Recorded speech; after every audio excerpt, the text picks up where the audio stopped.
designation. R140, R120, which to my knowledge, I don't believe we have any of those zones yet, R110 and R19.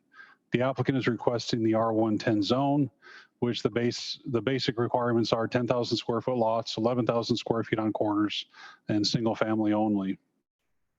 And you can see on the map here, all the surrounding property in the general plan is currently low density residential as well.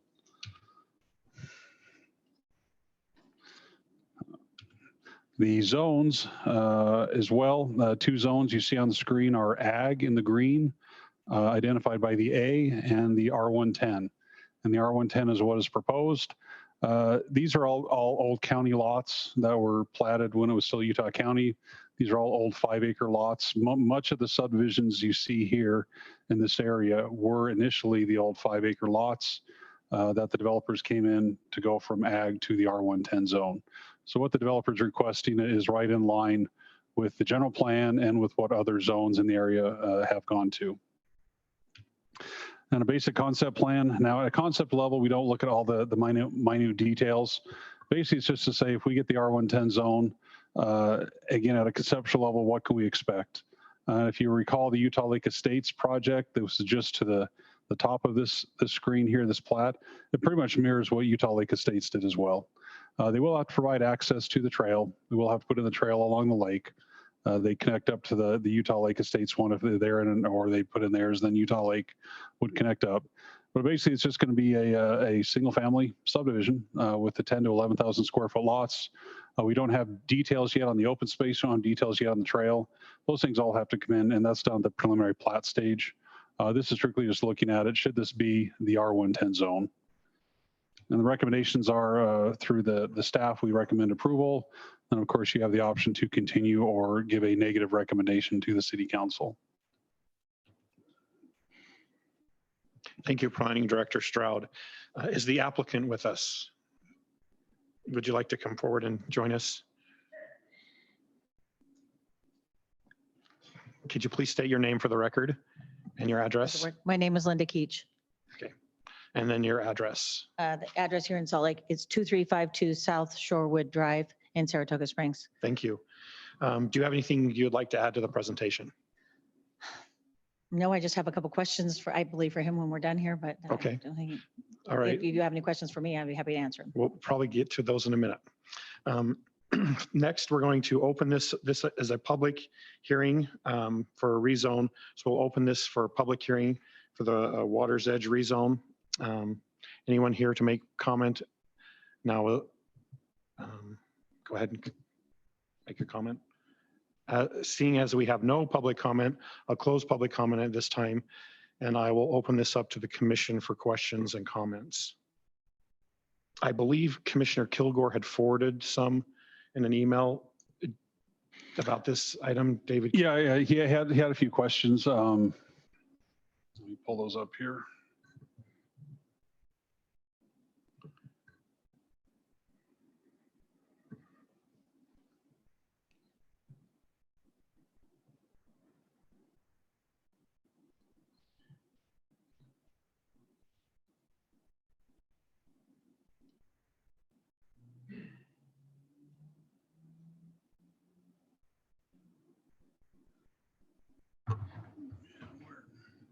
Right here.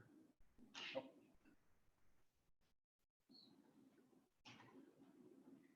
Okay, yeah. Commissioner Kilgore's questions. Let me maximize this. How does the applicant expect to provide a minimum of 35 feet of open space frontage as required by code? Again, the whole open space access based on the road, we'll deal with that at preliminary. Okay.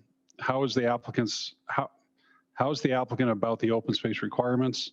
Are you thinking about payment in lieu of open space? If so, what open space options do residents have in the neighborhood local community? Linda, did you plan on doing any payment in lieu, or are you going to do the straight acreage and amenity points? We're considering doing the payment in lieu. Okay. What is the applicant's intent regarding do not complies for waterway setbacks and the Utah Lake shoreline trails? Again, we don't have all the details on the trail setup. It's a requirement. It has to go there. The code requires that. Those are more the deep dive things we look at preliminary. Okay. The other one was, why is the applicant asking for the rezone? Can the applicant accomplish their development goals without a zone change? I think that's for, Oh, excuse me, that was Western Hills. Yep. so strike that. Yep, that's it. So, okay. And that's all I think he had. Yeah, Thanks. those were the questions from Commissioner Kilgore. All right, so I'll turn this over to the rest of the commission for comments or questions. And Linda, you mentioned you had a couple questions you wanted to ask. Yeah, so is there already a riparian study there? It looks like we have one map that shows that some drawings have been. Yeah, we completed. have drawings that do show the Utah Lake compromise line. And that's one of the things we do look at when we're developing adjacent to the waterways. That will then give us the dimensions, how far back, lots or structures or where the trail goes, that sort of thing. I want to say there's a 50-foot buffer from the compromise line to where the trail corridor would then be. Okay, And that we could address that, come to, corridor is 20 feet, and then you have a 15-foot limited building zone on top of that. without looking at those numbers sound correct. I mean, that's what's, Yeah. that's what's in your letter, basically. Yeah. Okay. Did you have any other questions you wanted to ask? Do you have copies of those maps? Would we could get it We can, later? about the compromise line. Yeah, where it is, Dan- and the riparian area as well. Yeah, Mhm. Dan, does engineering have a technical map showing we show it on the city map layer, but do you have a map that shows the compromise line? I just go to the city map.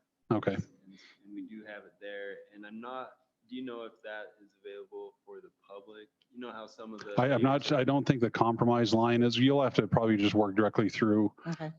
through us to get that, And then also my engineer's asking for the maps for the project north of ours as well, so we can see where the road's going to tie in exactly. So- yeah, Yeah, well, I'll get. Okay. Yeah. You can get us all those things. Okay, yeah.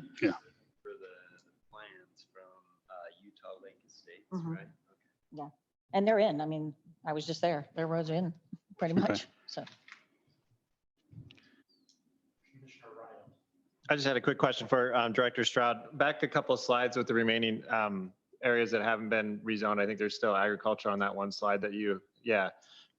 Have we had conversations with any of those owners about possible intentions for the area? well, on the map here, Utah Lake Estates, I'll have to check to see why that zone is not in place. There could have been some things the developer had to do based on the council site before that zone took effect. I'll have to check on that. The parcel to the south of the subject parcel here, haven't heard anything yet on that. The one then to what would be the westernmost parcel you see there. The owner was actually in today because he was asking about the notice he got in the mail. Currently, he has no interest now to develop. He's doing some kind of agricultural use on the property now, growing some type of plant or tree or something. So in the meantime, that's what he's going to use his for. Probably down the road, yes, someone will pick it up, or he may pick up and say, I'm ready to subdivide it. And of course, the one on the corner, which already is R110, that's the Secret Springs subdivision that we're working on right now. Thank you. Any other comments from the commission? At this time, I will entertain a motion. I move to forward to the city council positive recommendation regarding the Water's Edge rezone, generally at 3700 McGregor Lane, as outlined in Exhibit 1 with the findings and conditions found in the staff report dated May 27th, 2021. We have a motion from Commissioner Anderson. Do we have a second? I'll second that. We have a second from Commissioner McConkey. Any question on the motion? Okay, so I'm going to go ahead and go back to the old way of voting. So all in favor, say aye. Aye. Any opposed, say nay. Looks like the item passes unanimously. Congratulations. Welcome to the city. Thank you for your time. All right, the next item is a public hearing for the Western Hills concept plan and rezone from R110 to R19, located approximately 50 West Aspen Hills Boulevard. Susan Palmer, Ridgepoint Management Group, LLC as applicant. This will be presented by Director David Stroud. This item is going to be continued because there is a problem with some of the property, correct? The noticing and the fact that if we don't have a live feed, I think we'll probably have several people that were probably interested in watching this on YouTube. I think just as a courtesy, we'll also continue it for that reason as well. So they're able to attend and, perhaps they may in person next time. But what we can do is just your call, open up the public hearing, take the comment of those that are here now, and then continue until June 10. All right. And it'll be another public hearing Okay. on June 10. So what we're going to do is those who are here to make public comment for this item, we're going to open up the public comment at this time. I ask you to keep your comments to about 3 minutes and make sure you state your name and address. And I'll go ahead and turn the mic on. It's live. So whoever would like to make comment, just come up to the podium and go for it. Hey, thank you for this opportunity. My name is Quinn Beal. Address 168 West Arbor Drive, Saratoga Springs, Utah. Been a citizen of Saratoga Springs for over 20 years. So I've been here since pretty much day one when that crossroads was just a flashing light. So I've seen the development, especially happening over here. So I have a vested interest in this area. And I'm not sure if you're aware of this, but, and I'll pass it on to you guys. This was a concept plan back in 2014 that was done, that was presented. And we took a look at it and we appreciated the open space that allowed in there. We also appreciated the lot sizes. Well, the applicant is doing something similar, however, is readjusting the upper portion of that project to a different zone, and that's what we're in disagreement of. I did notice on there, granted, I don't know the entire history of this, but I looked at the tabulations for the open space. Obviously, we have 0 lot lines, so it's like, to me, that tries to fudge the numbers a little bit, say, okay, hey, this is the percentage now that we're looking at. We're looking at 62% open space, so we're looking at this. Personally, as a citizen, I think that's, hey, you're playing with some numbers here, and I appreciate that. The other section of Western Hills would be looked at as well, because there is a, where's the open space over there when they're only looking at this top portion. The other thing is, it's just, every time we turn around, especially in northern Saratoga Springs, it's let's increase density, increase density. We look at it as, it's a selfishness by the developer. We understand everyone wants to make money, but sometimes we got to say, hey, hold up. This is not what Saratoga Springs is about. This is about a great place to live. And really on that concept, when you're coming in, you have an elementary school, you have a church there, you have a nice roundabout going into another neighborhood. The whole idea is really come into this neighborhood feel. The little cabin homes or patio homes, whatever they are, while we appreciate the change from a townhouse that it was presented before, it still adds almost triple the density over there. And it's like, we're just adding that many more cars on the road right next to an elementary school. And it's not the feel that we want over there, over in Harvest Hills area, in the Aspen Hills area and such. So, it's something that we want the Planning Commission to consider of not changing the zoning. We believe that the developer will make plenty of money. Let's be real here. And in full disclosure, I bought a lot not too far from here. I'm building my own house. I'm the contractor, a large lot. And so I continue to have a vested interest in this particular area of wanting it to be, conducive to the great city of Saratoga Springs. So thank you very much. Thank you.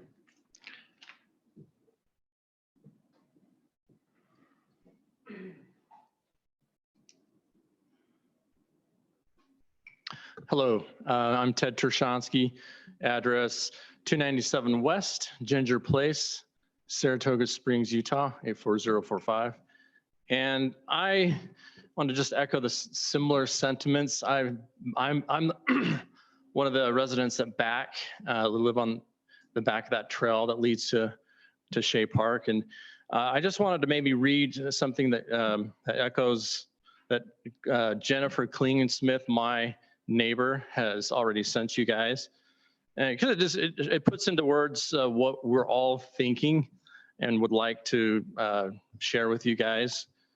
I'm just going to kind of read a quick snippet. She says, she, I think, sent this morning. She was not able to make it today due to being out of town. It says, the Western Hills subdivision has been in the works for many years, probably about 10 years.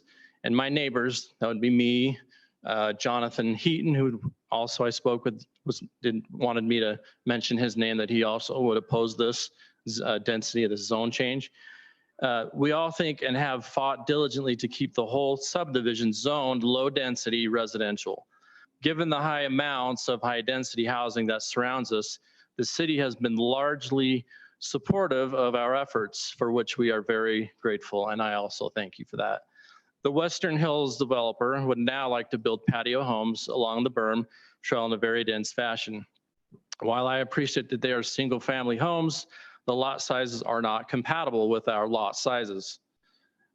All third acre or greater. Speaking especially behind Ginger Place, that's where I live as well. Please insist that the developer keep with the original low-density zoning, probably back when it originally developed in 2014, that plan, and keep the lots at least a quarter acre or greater. I think this would make a lovely cul-de-sac for 4 to 5 homes, which is right behind my house, and that would sell quite quickly at a premium price. In fact, I have a few neighbors, anyway, I'm not gonna read the rest, but my final thoughts on this would be, my concerns would be, I have 5 children, all of which have attended the elementary school behind us, and 2 of which are still attending. And we just have a concern for safety. It's going to increase a large amount of traffic.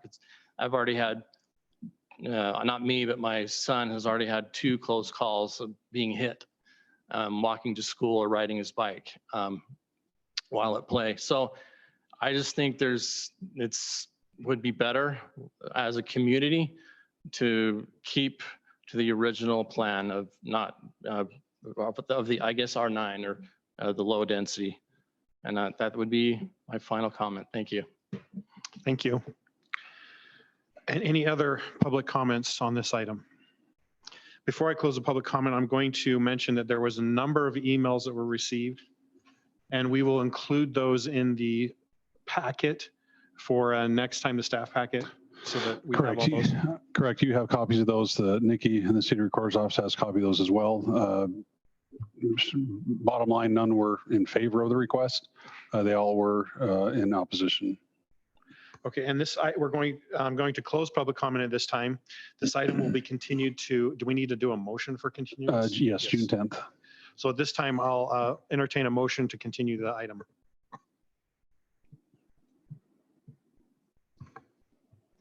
Just a quick clarifying question. With that, is it better for us to save our questions then until next time it comes up? Yeah, because, hopefully the 2 commissioners that are not here now will be in attendance the next meeting. That way you can all hopefully be in the same room, hear the same comments and have a discussion together. The applicant also isn't here today either, so. Applicant's here. Oh, he is. Oh, sorry. I'll make the motion. Move to continue the Western Hills Cottages rezone to the next planning commission meeting June on 10th. June 10th, 2021, with direction to the applicant and staff. Well, actually, I can stop there, can't I? Yes, that's all you need to do. Stop there. We have a- Second. we have a motion from Commissioner McConkey, and we have a second from Commissioner Anderson. Any questions on the motion? Okay, all in favor? Aye. Any opposed? Nay. Okay, no, there's no one opposed. It looks like that passes unanimously. Next item is approval of minutes from the May 13th. Did everyone have an opportunity to review the minutes? If you have any, remember, if you ever have any items that you want clarified, you can just send a email to Nicolette and she can get that stuff corrected for us. So I'll entertain a motion for the approval of the minutes at this time. Mr. Chair, I actually have a quick edit. So I was in and out of the meeting and I apologize with travel and work schedule. And there was a vote that said I was present for, which I was not. It's at line 260. So I believe up in line 240, it's correctly noted that I had to leave the meeting. And then there was a motion and a second and a vote taken. And I was included as part of that vote, which I was not a part of. And the motions after that are all correct, but that one still had me on it. Oh, wait.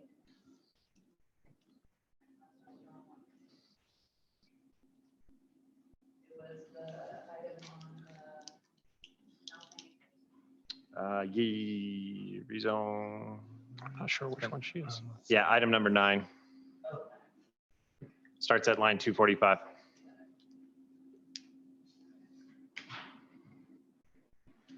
Okay, so we have a motion and a second. And all in favor of the motion? Did we have No, a I don't- motion? I don't Oh, think that we on the have. minutes? Yeah. With that edit, I'll motion to approve Okay, those minutes. sorry. I'll second it. All right, so we have a motion from Commissioner Ryan and a second from Commissioner Anderson. All in favor, say aye. Aye. Aye. Any opposed, say nay. All right, minutes are approved. The next item is commissioner comments. The only comment I have is, so our city engineer has moved on, correct? Has he? Yeah, Gordon went back to Riverton. I guess he was there a number of years ago, and Riverton, until most recently, their public works director and city engineer is the same person. They've now split those positions, so Gordon took over for the city engineer position now. And do we have we named a city engineer yet, or is that in Not the yet. process? They were kind of moved on, well, not kind of, they were moved under public works. And so now, Dan, correct me, I guess Jeremy's the acting. So Jeremy Lappin, the public works director, is the acting city engineer, Okay, who at one time was the city engineer under a contract basis when he worked for Gilson Engineering. So maybe even another place, but so Okay. anyway, he's quite familiar with engineering, what's going on. So all right. Director's report. I don't have anything tonight. Do we need a closed session? We do not. Okay, then I will adjourn this meeting until June 10th. We'll see you all there. And I'm proud to say, I've never had a closed session with you. Nice to have that gavel back, huh?